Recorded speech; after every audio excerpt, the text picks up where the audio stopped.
आजी दिवस का खराब गेला आजचा?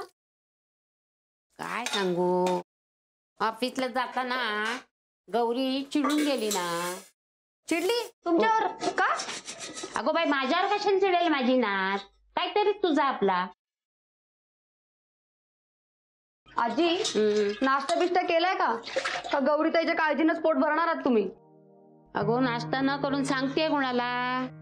आमचे जाबाई बापू आहेत ना, ते मला खायला घातल्याचे सोडणार आहे. अगदी खरं आहे आजी, त्यांचा खूप जीव आहे तुमच्यावर. लेकानं काळजी घ्यावी एवढी तुमची काळजी घेतात ते.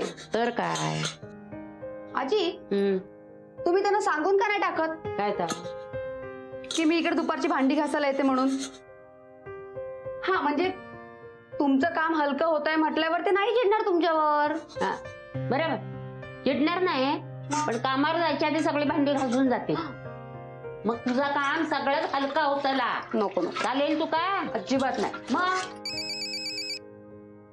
कोणाचा आला फोन? हॅलो आजी, आज भाजी मस्त झाली होती. मलाच नाही, माझ्या सगळ्या कलिग्सना पण आवडली. कलिग? या कसला आडनाव? नाही म्हणजे आपल्यातलोच हा का कोणी कारवारी? अगं आजी, कलिग्स म्हणजे ऑफिस मध्ये काम करणारे मित्र मैत्रीण. असा होय, मैत्रीण. हा हा, संपलं ना डबा? आजी, आज डबा 5 मिनिटात फस्त झाला. बरं तू जेवलीस? अजून जेवले नाही, पण आता तुझा फोन येलो ना तर मला भूक लागली. मी आता जेवणार. बरं झालं, छान पोटभर जेवण कर आणि जरा आराम कर. चल ठेव फोन. हा हा, ठेवते.